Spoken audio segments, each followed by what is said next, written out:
УТРК Чүй каналында жаңылыктар кызматы, студияда Данияр Исанов. Саламатсыздарбы? Президент Садыр Жапаров Кыргыз Республикасындагы биологиялык коопсуздук жөнүндө мыйзамга кол койду. Аталган мыйзам Кыргыз Республикасынын эл аралык милдеттенмелерин ишке ашыруу максатында иштелип чыккан жана Кыргызстандагы биологиялык коопсуздукту камсыз кылуу жаатындагы укуктук ченемдерди, ошондой эле калкты жана айлана чөйрөнү биологиялык агенттердин таасиринин заманбап биотехнология азыктарын пайдалануунун ыктымалдуу жагымсыз кесепеттеринен коргоо боюнча мамлекеттик кепилдиктерди белгилейт. Кыргызстан бактериологиялык жана уулуу куралды иштеп чыгууга, өндүрүүгө, алардын запастарын топтоого тыюу салуу жөнүндө жана аларды жок кылуу тууралуу конвенция менен биологиялык ар түрдүүлүк жөнүндө конвенцияга, ошондой эле биологиялык ар түрдүүлүк жөнүндө конвенциясына карата биокоопсуздук боюнча Картахен протоколуна кошулган. Мыйзамдын негизги милдеттери калктын саламаттыгын жана айлана чөйрөнү патогендүү биологиялык агенттердин таасиринен жана заманбап биотехнология азыктарын пайдалануунун ыктымалдуу жагымсыз кесепеттеринен коргоону камсыздайт. Жогорку кеңеште Кыргызстандагы туруктуу өнүгүүнүн максаттарын ишке ашыруу мыйзамдын аткарылышын көзөмөлдөө боюнча жумушчу тобунун кеңейтилген жыйыны өттү. Жыйында Бириккен Улуттар Уюмунун Кыргызстандагы туруктуу координатору Антия Граве 2024-жылы биздин өлкө олуттуу прогресске жетишип, туруктуу өнүгүүнүн максаттарын ишке ашыруунун натыйжалуулугу боюнча 45-орунду ээлегенин белгилеп өттү. Ошону менен бирге туруктуу социалдык өнүгүү жана социалдык инклюзияны камсыз кылуу маселелерине көңүл буруу керектигин кошумчалады. Ал эми Бириккен Улуттар Уюмунун өнүктүрүү программасынын өкүлү Александра Соловьева аталган платформа Кыргызстанда туруктуу өнүгүүнүн максаттарын натыйжалуу ишке ашыруу үчүн аракеттерди бириктирүүдө жана тажрыйба алмашууда негизги ролду ойной тургандыгын белгилеп, кызматташтыкты мындан ары бекемдөөгө даярдыгын билдирди. Муну менен катар жыйында репродуктивдүү жана энелердин ден соолугун камсыз кылуу темасы талкууланды. Анда энелердин өлүмүнүн көрсөткүчтөрү туруктуу төмөндөө тенденциясын көрсөтүп жаткандыгы белгилүү болду. Алсак, энелердин өлүмү 2012-жылы 64-төн 2024-жылы 35 учурга чейин кыскарган. Ал эми ымыркайлардын өлүмү 25,6%-га төмөндөгөн. Андан тышкары мектепке чейинки, мектептик жана жогорку билим берүү системасын өнүктүрүүдө кандай шарттар түзүлгөнү тууралуу маалымдалды. Мындагы өзгөчөлүктөрдүн бири бул ваучердик каржылоо механизмин киргизүү болуп саналат. Жыйынтыгында 2025-жылдагы улуттук ыктыярдуу отчетко даярдык көрүү, экология маселелери боюнча эксперттердин баяндамалары угулду. Бишкек шаар лифт муниципалдык ишканасында бюджеттик каражаттарды чыгарып алуу боюнча коррупциялык схема аныкталды. Бул тууралуу Улуттук коопсуздук мамлекеттик комитетинен билдиришти. Маалыматка ылайык, ишканадан Борбордун турак жай фондун модернизациялоонун алкагында Бишкек шаарынын көп кабаттуу үйлөрүнө лифт орноткон уюмдарга төлөп берүүгө арналган бюджеттик каражаттарды мыйзамсыз чыгарып кетүү боюнча коррупциялык схемага бөгөт коюлду. Бул схеманы жеке мыйзамсыз баюу максатында ишкананын мурдагы жетекчиси СМА жана азыркы учурда иштеп жаткан башкы бухгалтери уюштурушканы аныкталды. УКМК тарабынан кылмыштын башка жагдайларын изилдөө, ошондой эле кылмышка тиешеси бар адамдарды аныктоо боюнча тергөө ыкчам иш-чаралары улантылууда. 2024-жылдын декабрында мурунку айга салыштырмалуу Евразия экономикалык биримдигине мүчө өлкөлөрдө керектөө бааларынын жана тарифтеринин жогорулашы катталды. Статистика комитетинин маалыматы боюнча Кыргызстанда баалар 0,9%-га өскөн. Бул азык-түлүк товарлардын жана алкогольсуз суусундуктардын бааларынын жогорулашы менен шартталды. Өткөн жылдын декабрында 2023-жылдын ушул айына салыштырмалуу экономиканын керектөө секторунда инфляциянын эң жогорку деңгээли Орусияда катталып 9,5%-ды түзгөн. Коңшу мамлекетте негизинен азык-түлүк товарларына баа эң көп өскөн. Жол кыймылынын коопсуздугун камсыздоо башкы башкармалыгы кызматка кабыл алуу үчүн сынагын улантууда. Ведомстводон билдиришкендей, Бишкек шаардык милициянын кайгуул кызмат башкармалыгынын кенже жетекчилик кызмат орундарына кадрлар резервин түзүүгө конкурс жарыялайт.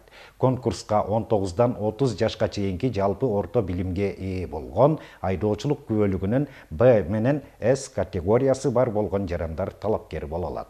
Сынакка катышууну каалагандар үчүн документтерди кабыл алуу 2025 жыл ушул январь айынын 31-ине чейин уланат. Эпидемиялык кырдаалдан улам республикада курч, респиратордук вирустук инфекция жана сасык тумоо менен ооругандардын көбөйүшү байкалууда. Маалыматка ылайык, бул туруксуз аба ырайы менен шартталышы мүмкүн. Бул организмдин коргонуу күчтөрүнүн төмөндөшүнө алып келет жана оорунун өсүшүнө өбөлгө түзөт. Дарыгерлер оорунун белгилери байкалса, өз алдынча үйдө дарыланбастан дароо ооруканага кайрылуу керек дешет. Бул туурасында кабарчыбыздын кийинки материалында. Бул Кант шаарындагы үй-бүлөлүк медициналык дарыгерлер борбору мында сасык тумоо жана курч респиратордук вирустук инфекция менен кайрылгандардын саны көп. Дарыгерлердин берген маалыматында бир күндө 200дөн ашуун бейтап кабыл алынса, анын дээрлик көпчүлүгү аталган оору менен ооругандар. Алгач дарыгерлердин текшерүүсүнөн өтүп, андан соң гана бейтаптын абалына жараша айрымдарына жолдомо берип ооруканага жаткырылууда. Азыркы учурда бизде аябай элдин агымы өтө көп. Bir күндө 200-220 пациент кабыл алабыз. Ошолордун ичинен 70-80 азыркы сасык тумоо оорусу менен кайрылып жатат бизде. Алардын 8-10-ун стационарный лечение болсун деп ошол жерден направление жазып берип кетирип жатабыз. Көп катачылык ушул пациенттердин өзүнөн кетип калып жатат. Анткени үйдө өзүнүн жакындарынын кеңеш берүүсү менен дарыланышат, же болбосо өзү өтүп кетет деп жата беришет дагы осложнение менен келип жатышат. Ошон үчүн бизде башка түрдө өтүп атат деп баардыгыбыз кабыл алып атабыз. Ошол осложнениясы эле бронхит, пиелонефрит, атит менен кайрылып жатышат азыр. Анткени бул үйдөгү өздүк дарылоо менен чектелгендиктен болуп жатат. Ошон үчүн азыр учурдан пайдаланып элдерден суранып кетерим, ушу убагында дарыгердин кеңешине кайрылсаңыздар, бизге да жеңил, сиздерге да жеңил болот эле. Назира Бейшенова Кант шаарынын жашоочусу. Ал 2 күндүн ичинде оорусу күчөп, кадимки жөтөл, пневмонияга өтүшүп кеткенин айтат. Дарыгерлердин көрсөтмөсүнүн негизинде дарыланууда. Ошо азыр ошо грипптен эле осложнение болуп кетаптыр. Менки ошо өтүшүп кетип, пневмония болуп калдым, правосторонний пневмония болуп. Азыр ошо капельница уколдорун алып атам. Состоянием жакшы болбой атат. Уже 2-нчи жумага кетип атат. Жакшы боло албай атам. Ошон үчүн адамдарга кайрылат элем. Үйдөн лечение кылбай, ошо сразу эле больницага кайрылсаңыздар деп. Азыр массовый эле ооруп атат, балдар да ооруп атат. Не то что биздин возраст эмес, жаш балдар дагы көп ооруп атат. Билинбеген менен мындай самолечениянын кереги жок, надо обращаться врачам. Мен элдин баарына кайрылмакмын, надо докторлорго обращаться этиш керек. Семейный врачтар, мына ар бирибиздин участок боюнча келебиз. Бул үйгө жаткан лечение, это не лечение. Ушундай ойлойм. Белгилөөсөк, оору жуктуруп алган учурда алгач жашаган жериңиз боюнча үй-бүлөлүк дарыгерге кайрылуу керек. Үй-бүлөлүк дарыгер зарыл учурда ооруканага жөнөтөт. Жыл жаңыргандан кийинки күндөрү Бишкектеги жугуштуу оорулар ооруканасына, ошондой эле балдар ооруканасына кайрылган адамдардын саны көбөйүп, орундуктар толуп батпай жаткан учурлар да кездешүүдө. Андыктан ар бир жаран оорунун белгилери байкалса өз алдынча дарылап, ооруну күчөтүп албоого чакырат. Ошондой эле дарыгердин тыкыр көзөмөлүндө айтылган эрежелерди сактап, башка бирөөгө жугузуп албоо керектигин эскертишүүдө. Айгерим Дүйшөбаева, Самаган Тайырбеков, УТРК Чүй, Кант шаары. Мамлекеттик тил жана тил саясаты боюнча улуттук комиссия буга чейин Чүй облусунун Москва районундагы 15 бала бакчаны STEM багындагы этно комплектилер менен жабдыган. Улуттук элементтерди өзүнө камтыган этно элементтер балдардын ар тараптуу өнүгүүсүнө салым кошот. Пилоттук долбоор сыноодон ийгиликтүү өтсө, өлкө боюнча бардык бала бакчаларга жайылтылмакчы. Кененирээк кесиптешим баяндамакчы.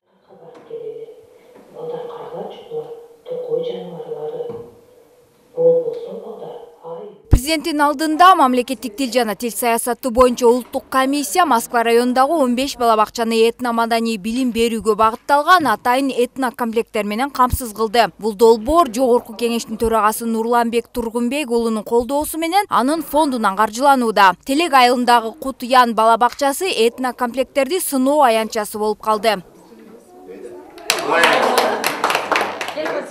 Бул этнокомплектердин курамында 20дан ашуун элемент бар. Алар табигый материалдардан жасалган. Арасында шырдактар, боз үй, чүкө жана жарым боз үй сыяктуу элементтер бар. Бирок булар жон гана оюнчуктар эмес. Ар бир элемент заманбап билим берүү технологиялары менен айкалыштырылган. Балдар салттарды үйрөнүп, этно-элементтер менен иштөөгө машыгышат жана ошол эле учурда STEM технологияларды өздөштүрүшөт. Бул ыкма моториканы, чыгармачылык жөндөмдөрдү жана сөз байлыгын өнүктүрүүгө жардам берет. Бул негизинен этно-STEM багытындагы комплекттердин негизги максаты балдардын баягы чөйрө таануу, дүйнө таануусуна, аналардын баягы аң сезимин калыптандырып өстүрүүдө, ошону менен катар бирге тилин калыптандырууда, тилин өркүндөтүүдө ошол этно-STEM деп атайын багыты ушундай аталганынан, демек бул биздин улуттук баалуулуктардын негизинде иштеп чыккан комплекттер да. Мисалы бул жерде чүкөнү ойнотот, же боз үйдү, же болбосо кыргыздын мисалы географиясын таанытууда кыргыздын картасын атайын пазл катары сүрөт менен чогултушат да. Кутуян балабакчасынын директору пилоттук программа алгачкы жыйынтыктарын бере баштаганын айтты.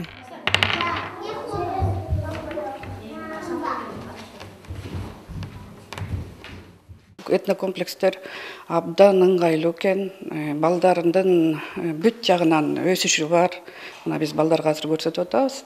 Бүт жагынан даже биздин чоң кишилерге караганда балдар жакшы ыңгайлуу кылып туруп өздөрүнө колдонуп алышат экен. Балдар бүт жагынан өсүүсү бар, когнитивдик өсүүсү бар.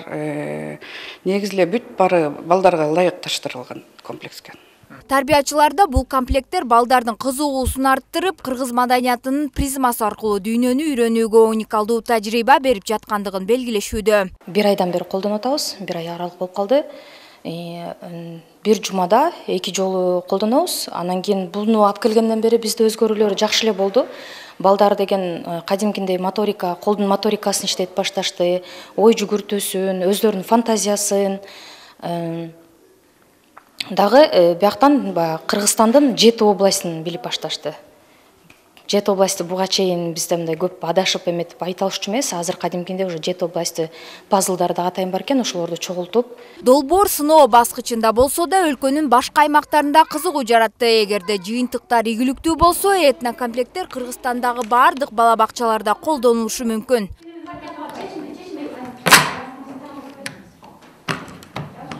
Назира Бегалиева, Жумабай Исманалиев, УТРК Чүй, Москва району.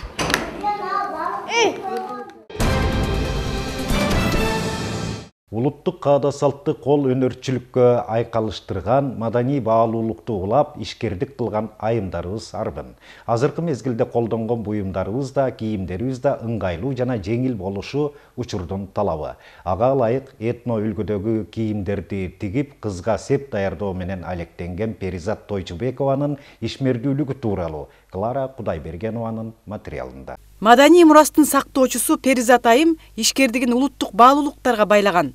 Кыргыздын каада салттарынын бири болгон кызга сеп берүүдөгү буюмдардан тартып, айымдардын сулуулугун айгинелеп турган саркеч кийимдерге чейин этно үлгүдө даярдайт. Бирден бир максатыбыз бул аялдарды мындай өзгөчөлөнтүп кийимкибиз келет да.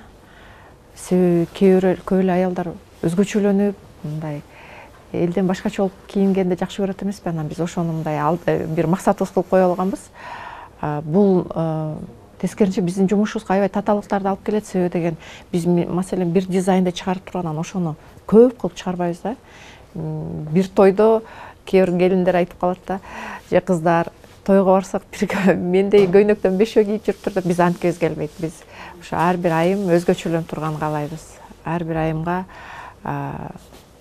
башкача бир образ тартуулаганга аракет кылабыз. Анан бул жана татаал деп атканым себеби ошол ар бир кийимге лекала жасайбыз. Ар бир кийимдин саймаларын өзгөчө кылабыз. Тиккен кийимдерин моданын ажырагыс бөлүгүнө айлантып, жаңы стиль берген. Эзелки колдонулган саймалар менен улуттук кийимдерге этникалык көрк берет. Бул борбордо заманбап үлгүдөгү нукура кыргыз колоритиндеги азыркы модага ылайык бир топ кийимдер тигилет экен. Алардын ичинде мына сиздер көрүп тургандай үлпөт көйнөгү сыяктуу спорт, күнүмдүк кийилүүчү жана кечеге кийилүүчү бир катар кийимдер бар. Кардарлардан буйрутма алып, алардын табитине жараша даярдашат. Мода деселе адамдар окшош, бирдей кийинбеши керек. Ар бир адам өзүнчө жана өзгөчө дейт дизайнер. Мода деп бардык адам бир окшош кийинүү бул туура эмес деп эсептейм. Ар бир адам өзүнүн баягы иштеген ишине же күнүмдүк жашоосуна өзүнүн шартына ылайыктуу кийсе, ошол мода да. Мода деп бардык адам бир демеде аны кубалап кийген дагы туура эмес деп ойлойм. Ал эми кыздын себин даярдоочу ишканада журкан төшөктөрдүн түрлөрү жасалат. Учурда сатылып жаткан журкандардан айырмаланып, меринос коюнунун жүнүнөн жасалган төшөктөрдү тигишет. Бул ошо меринос коюнунун жүнүнөн жасалган журканын ичи биз баягы кардарларга көрсөтүү үчүн атайын даярдап койгонбуз. Эң пайдалуу журкандар десем болот. Буну билгендер көп экен, көптөр эле. Деги эле мурда биздин ата бабаларыбыз меринос коюн жүнүн кеңири колдонуп келишкен да. Билесиздер, кийимдерге деле алаги, шырдак, кийин гана бир убакта бул колдонулбай калган да, иштетилбей калган. Анан мен азыр баягы статистикадан өзүм деле изилдеп, көбүнчө Кытай алып кетет экен да, ошо меринос жүндөрүбүздүчү. Анан мен баягы айтып атпаймынбы, патриот катары эмне үчүн өзүбүз эметпейбиз деп. Ишкер айымдын башка мамлекеттерге да кыргыз буюмдарын, кийимдерин таанытып, экспортко чыгарсам деген тилеги бар. Чет өлкөдөгү кыргыздар да этно стилге кызыгып жаткандыгын белгиледи. Клара Кудайбергенова, Самаган Тайырбеков, УТРК Чүй.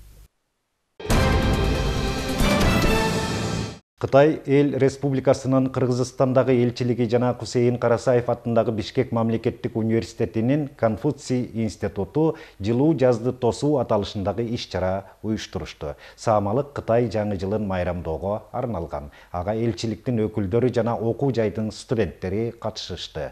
Кытай маданиятын чагылдырган майрамдык иш-чарадан кабарчыбыздын материалы.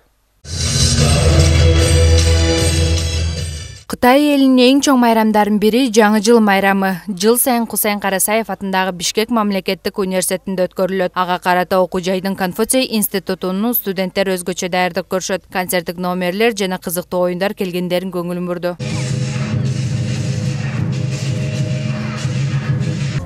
Бул Кытайдын эң байыркы майрамдарынын бири. 21 январдан башталып, болжол менен 15 күн майрамдалат. Бүгүнкү күнү Кытайда бул майрам кызуу жүрүп жатат. Бул күндөрү окуу жайлар дагы студенттер окубайт, иштебейт. Булардын бардыгы ушул майрамда майрамдашып, эс алып, анан бири-бирине жакшынакай ак тилектерди айтышат. Кытай элинин ишеними боюнча бул майрам күнү айтылган каалоолор сөзсүз ишке ашат. Мен ошондон пайдаланып, Кыргыз-Кытай ортосундагы мамилелер мындан ары дагы бекемдей берсин, эки эл гүлдөп өнүгө берсин. Кытай Эл Республикасынын Кыргызстандагы толук жана ыйгарым укуктуу элчиси Лю Цзянпин иш-чаранын катышуучуларына куттуктоосун билдирди. Желаю китайско-кыргызским отношениям новых достижений.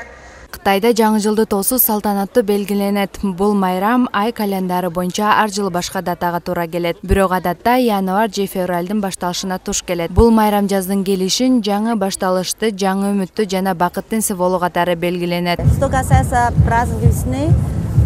Албетте, бул Кытайдын эң салтанаттуу, маанилүү майрамы. Жылан жылы абдан маанилүү. Анткени жыланды кичинекей ажыдаар деп аташат. Жылан бакыттын жана байлыктын символу болуп эсептелет. Мен бардык кыргыз досторума быйыл үй бүлөлүк бакыт жана ийгилик каалайм. Бул иш-чарага студенттер активдүү катышып, өз өнөрлөрүн тартуулашты. Аларга үчүн Кытай маданияты таануу кызыктуу болду. Бул жарманке биз үчүн аябай маанилүү. Бизде бул биринчи жолу өткөрүлүп жаткан жок. Былтыркы жылы деле дал ушундай майрам өткөргөнбүз. Бул жарманкеде аябай кызыктуу оюн зооктор, Кытай элинин маданияты менен таанышабыз. Оюн зооктор, тамак аштар менен таанышабыз. Бул биз үчүн аябай кызыктуу, маанилүү. Жеке мен өзүмө жагат. Мен ойлойм, биздин университеттин студенттерине да жагат деп. Жаңы элчинин келиши менен Кытайдын чоң майрамын Кыргызстанда белгилөө ага жагымдуу таасир калтырды. Айдана Кимсанова, Асылбек Курманалиев, Фоторкачой. Ушуну менен жаңылыктарыбыз соңуна келип жетти. Алдыда аба ырайы туурасында маалымат. Кайрадан эфирден жолугушканча сак саламатта болуңуздар.